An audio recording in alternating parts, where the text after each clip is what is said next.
Hello student, welcome to college study Delhi university. आज मैं आपके लिए लेके आई हूँ मैनेजमेंट अकाउंटिंग के कुछ इंपॉर्टेंट टॉपिक, जिसे करे बगैर आप बिल्कुल भी पेपर में मत जाइएगा।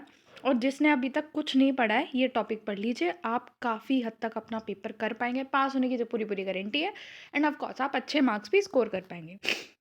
तो जैसा कि आप जानते हैं कि यूनिट 1 से आपकी थ्योरी आएगी, तो आपको इसमें प्रिपेयर करना है meaning, nature, scope of management accounting और difference between cost and management accounting और फाइनेंशियल एंड मैनेजमेंट अकाउंटिंग का भी डिफरेंस आपको प्रिपेयर करना है।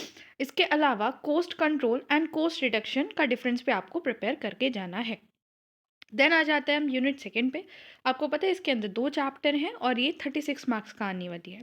Budgetary and variance. बजटरी के अंदर आपको फ्लेक्सिबल बजट प्रिपेयर करके जाना है, cash budget, production and raw material budget आपको प्रिपेयर करके जाना है। बस ये 3 बजट प्रिपेयर कर लीजिए, आपका हो जाएगा 18 मार्क्स के पक्की गारंटी। देन आ जाते हैं वेरिएंस।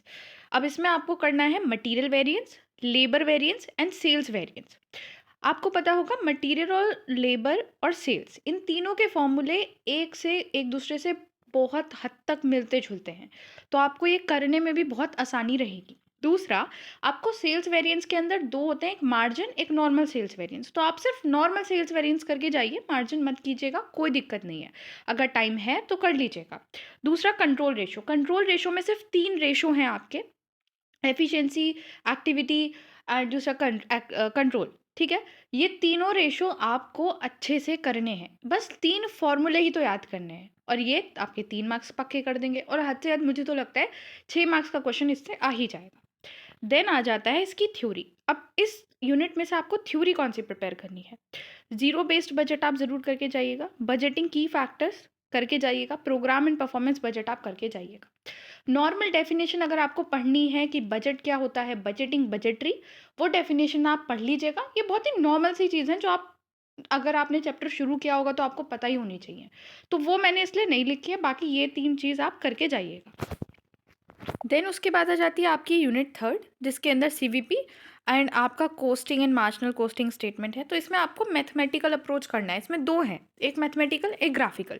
तो आप मैथमेटिकल अप्रोच करिएगा, उसमें पीवी रेशो कैसे निकलता है वो देख लीजिएगा। इसमें पीवी रेशो के 3 से 4 फॉर्मूले हैं, वो आप समझ लीजिएगा। इनडिफरेंस मतलब वो सिचुएशन जहाँ पे आप 2 ऑप्शंस में बिल्कुल इंडिफरेंस रहते हैं कि आप ये भी ले लें, ये भी ले लें, कोई फ़र्क नहीं पड़ता, वो ज़रूर करके जाइएगा। ये कॉन्सेप्ट अच्छे से करके जाइएगा, इसके आने के चांसेस बहुत ज़्यादा हैं। दूसरा, की फैक्टर्स।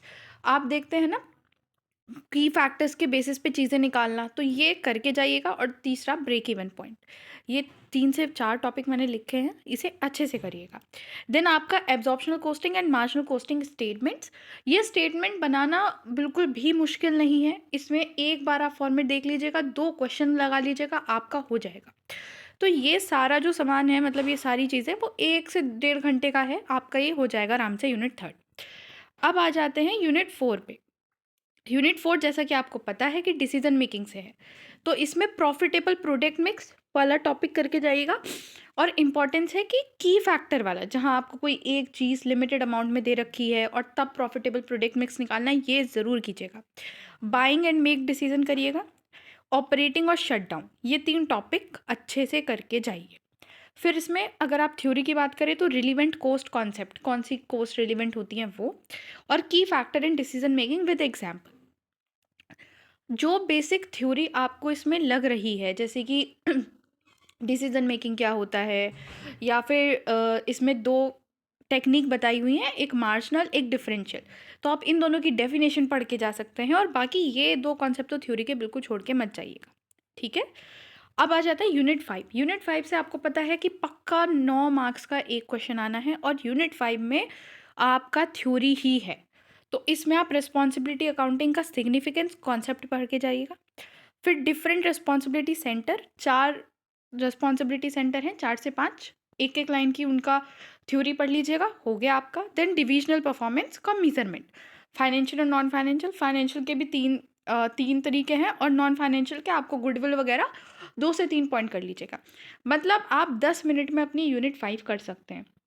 अगर आपने अब तक भी कुछ नहीं पढ़ा है, तो इस हिसाब से अगर आप करें, और मैंने जो आपको क्वेश्चन पेपर की वीडियो भेजी है, बना के मैंने चैनल पे डाल दी है, वो क्वेश्चन पेपर आप पूरा सॉल्व करके जाइएगा, ये कॉन्सेप्ट करके जाइएगा, आप अच्छे से अच्छा स्कोर कर पाएंगे मैनेजमेंट अकाउंटिंग के पेपर में। ये मैंने बहुत सोच समझ के टॉपिक्स निकाले हैं, सो इन्हें ज़रूर प्रिपेयर करके जाइएगा। और वीडियो को ज़्यादा से ज़्यादा शेयर करो, चैनल को सब्सक्राइब करो। Thanks for watching.